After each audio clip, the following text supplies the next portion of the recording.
Bonjour à toutes et à tous et bienvenue à cette séance de Good Morning Market du 14 décembre, vendredi 14 décembre.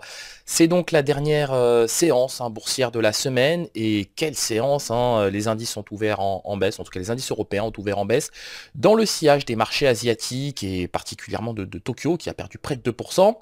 Ce qui explique cette correction, c'est la publication des indicateurs macroéconomiques chinois Alors, inférieurs aux attentes et inférieurs à ceux dont on a pris connaissance le mois dernier. Ces indices, quelque part, font état, ou plutôt confirment, la dégradation et le ralentissement de l'économie mondiale. On va regarder ça de suite sur notre plateforme Xstation 5. Vous allez voir que ce n'est vraiment pas brillant.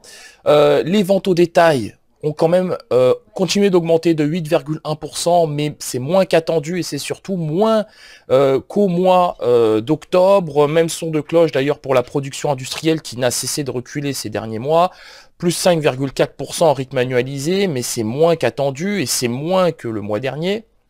Donc évidemment ce sont des statistiques d'assez mauvais augure, si je peux me permettre l'expression.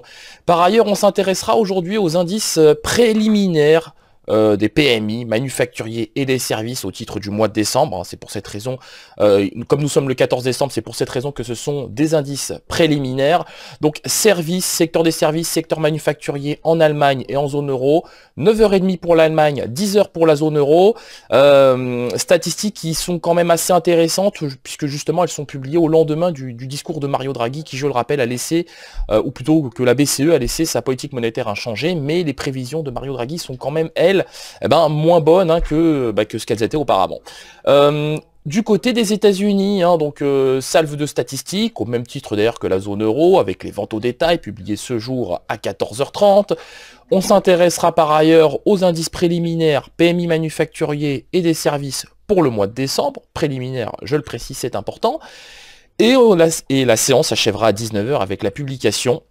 On s'achèvera d'un point de vue statistique avec la publication de cet indice d'activité pétrolière Baker Hughes au titre de cette semaine. Donc indicateur très intéressant, lui aussi pour ceux qui traitent des cours du pétrole. Voilà. L'euro-dollar. Forte baisse de la paire euro-dollar. Alors c'est très probablement, c'est cette statistique très probablement qui a dû pénaliser. Alors on va la reprendre. Donc, il faut que je me remette correctement sur le 14 décembre. Le 14 décembre qui est ici. Donc voilà, les PMI manufacturiers sont très mauvais.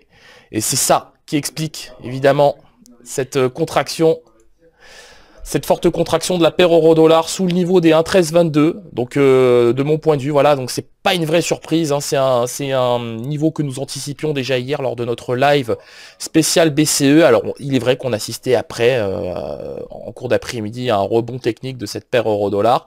Mais de mon point de vue, voilà, c'est pas vraiment une surprise puisque le niveau des 1,1322 était quelque chose que nous avions anticipé chez XTB dans un contexte comme celui-ci. C'est le niveau des 1,13 qu'on peut se permettre de viser et en dessous de celui-ci c'est le niveau des 1,1275 $ pour 1 euro.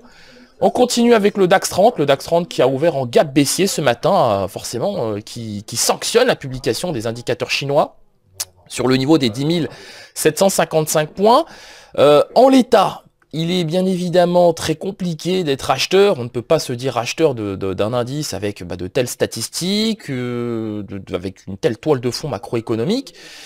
Mon biais est forcément négatif sur cet indice DAX 30. Néanmoins, je me dis que ce gap ici, qu'on a formé ce matin à l'ouverture des cotations, pourrait être comblé. Alors, peut-être pas aujourd'hui, je pense que ce ne sera pas le cas aujourd'hui, mais je ne serais pas surpris de le voir comblé dans les prochains jours typiquement la semaine prochaine, voilà, sur le niveau des 10 800 points, c'est quelque chose qui reste, de 10 880 points même, c'est quelque chose qui reste parfaitement faisable.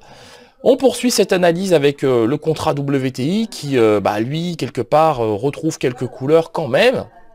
Alors, c'est pas non plus super, puisqu'on fluctue autour des 52,5 $ le baril, après un plus haut sur le niveau des 53,5. C'est l'indécision qui domine du côté du contrat WTI parce qu'on a des pays de l'OPEP et la Russie et de ses alliés d'ailleurs qui font des efforts dans le sens où ils réduisent leur production journalière de pétrole. Maintenant du côté des États-Unis, on a des stocks globaux de brut qui fluctuent autour de 441 millions de barils et une production journalière de l'ordre de 11,7 millions de barils. Dans un tel contexte, c'est très compliqué d'avoir un biais haussier ou baissier sur le contrat WTI. C'est pour cette raison que je suis tout simplement neutre au regard de cette toile de fond quand même macroéconomique et de cette toile de fond pétrolière, devrais-je dire plutôt. On continue avec l'indice S&P 500, indice S&P 500 qui lui aussi, au même titre que le DAX 30, sanctionne cette publication, donc cet indice futur S&P 500, cotation future que nous avons à l'écran, qui sanctionne la publication de l'indice préliminaire des PMI manufacturiers en Allemagne. Sur le niveau des 2617, donc rupture du support des 2624, j'anticipais pourquoi pas un retour sur cette résistance oblique, mais en l'état, évidemment, c'est un biais qui s'annule de lui-même. Bon, j'anticipe clairement, en tout cas en l'état, un retour sur le niveau des 2610 points, et si la toile de fond s'aggrave, pourquoi pas le niveau des 2600 points. C'est quelque chose qui reste, une fois de plus, tout à fait faisable, et ce qui est regrettable, c'est qu'on est quand même en train d'effacer la progression à laquelle on a assisté toute cette semaine, en tout cas ces derniers jours, sur l'indice S&P 500. Nous poursuivons cette analyse avec le Bitcoin qui a retrouvé hier le niveau des 3250 $ pour un Bitcoin. Bon, on le voit, on n'arrive pas du tout à se remettre sur le Bitcoin. J'ai envie de dire que les prix du Bitcoin dépassent le prix de revient, associé à la production d'un Bitcoin. Donc dans un tel contexte, les producteurs de Bitcoin, si je peux me permettre l'expression, ne sont pas du tout encouragés à produire des Bitcoins, et je pense que quelque part c'est quelque chose qui se voit aujourd'hui dans les cotations. En l'état, j'aurais très probablement j'ai un biais baissier d'ailleurs sur ce Bitcoin en direction des 3250. C'est un niveau de support. Je pense que si on teste une nouvelle fois, ça lâchera, et ça lâchera très probablement en direction des 3000 $ pour un Bitcoin. Merci d'avoir suivi ce Good Morning Market. Je vous souhaite une excellente séance de trading et une excellente journée. N'hésitez pas à partager et à liker cette vidéo. Au revoir.